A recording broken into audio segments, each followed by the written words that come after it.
Dans cette vidéo, je voudrais vous parler des domaines de prédominance. Imaginez que vous prenez un bécher, et dans ce bécher, vous mélangez une certaine quantité d'ammoniac, NH3, et une certaine quantité de... c'est bête ce que j'ai fait. De chlorure d'ammonium. Vous mesurez le pH de la solution et vous trouvez un pH de 7,0. Et vous vous posez la question suivante. Que peut-on dire des concentrations effectives d'ammoniac et d'ammonium dans cette solution?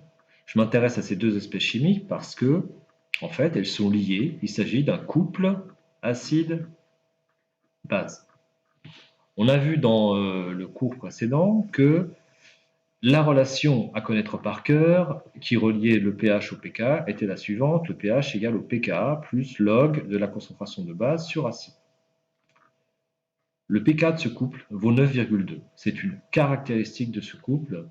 Quelle que soit la solution dans laquelle va se trouver l'ion ammonium et la molécule d'ammoniac, le pKa est invariant. C'est donc bien une caractéristique de ce couple. On a la relation suivante, pH égale à pKa plus log de base sur acide, donc NH3 sur NH4+. Le domaine de prédominance consiste à tracer un axe gradué en pH, orienté de la gauche vers la droite. De placer sur cet axe les valeurs extrêmes. À 20 degrés Celsius, le pH peut aller de 0 à 14. Je place sur cet axe le pK du ou des couples qui m'intéressent. Ici, 9,2. Trois possibilités. Le pH est compris entre 0 à 9,2, le pH est égal à 9,2, le pH est supérieur à 9,2. Si le pH est exactement à 9,2, si le pH est égal au pKa, c'est que le log de NH3 sur NH4+, vaut 0. Souvenez-vous de la relation. Si A égale log de B, alors B égale 10 puissance A. Si le log de quelque chose vaut 0, alors B égale 10 puissance 0. Et 10 puissance 0, c'est 1.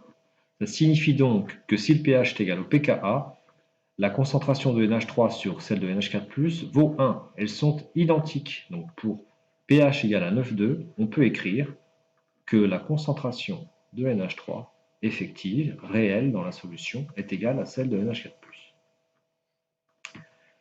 Maintenant, si le pH est supérieur à 9,2, de plus en plus basique, c'est que la concentration de la base est supérieure à la concentration de l'acide. On dit que la base prédomine.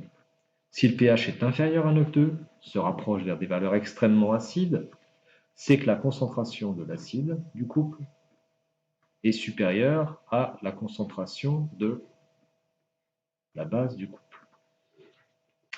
Lors du TP de vendredi dernier, on a tracé le diagramme de distribution de deux espèces chimiques qui avaient la particularité d'être colorées.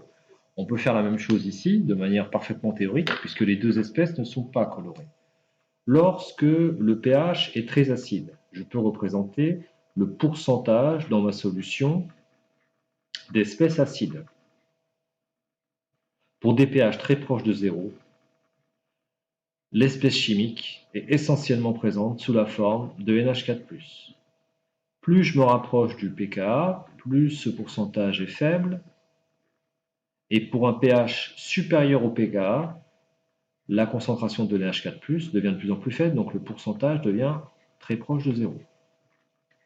Sur le même graphe, je peux tracer le pourcentage de l'autre espèce du couple, la base, NH3. La somme des deux fait 100%. Si le pH est très acide, il n'y a quasiment pas de NH3 en solution. On a dit que pour pH égale à pKa, les deux concentrations sont identiques dans mon mélange. Donc, ces deux courbes se croisent en ce point à pH égale à pKa, le pourcentage d'acide et celui de NH3 égale à 50%. Voilà comment se distribuent les deux espèces chimiques. Alors, revenons à notre pH de 7. Que peut-on dire de la solution si son pH vaut 7? Par définition, c'est une solution neutre, dans laquelle il y a certainement, puisqu'on a mis dans ce bécher de l'ammoniac NH3 et une solution de chlorure d'ammonium, les ions chlorure sont des ions spectateurs. Pour un pH de 7, si on regarde les domaines de prédominance, il est certain que la concentration en ion ammonium est supérieure à celle en ammoniac. Donc vous voyez, on a une solution qui est neutre, n'empêche que l'espèce acide va avoir une concentration supérieure à celle de l'espèce basique. Je peux aller un tout petit peu plus loin en reprenant la relation pH égale à pKa plus log de base sur acide. Le pH ici vaut 7,0, le pKa vaut 9,2 plus log de A-, ici c'est NH3 la base, sur NH4+. 7 moins 9,2, ça fait moins 2,2, égale log de NH3 sur NH4+. J'arrondis mon calcul car je n'ai pas envie d'utiliser la calculatrice. Moins 2,2, c'est proche de moins 2, qui est égal au log que je viens d'écrire. Donc, ce que j'ai derrière le log, là, c'est égal à 10 puissance moins 2. Donc, NH3 sur NH4+, vaut 10 moins 2, c'est-à-dire un centième. Je peux affirmer qu'à un pH de 7, la concentration en NH4+, est 100 fois supérieure à celle de NH3. Donc vous voyez, ça a beau être une solution qui est neutre du point de vue de la définition du pH, eh bien la concentration dans ce bécher des ions NH4+, est 100 fois supérieure à celle des molécules de NH3.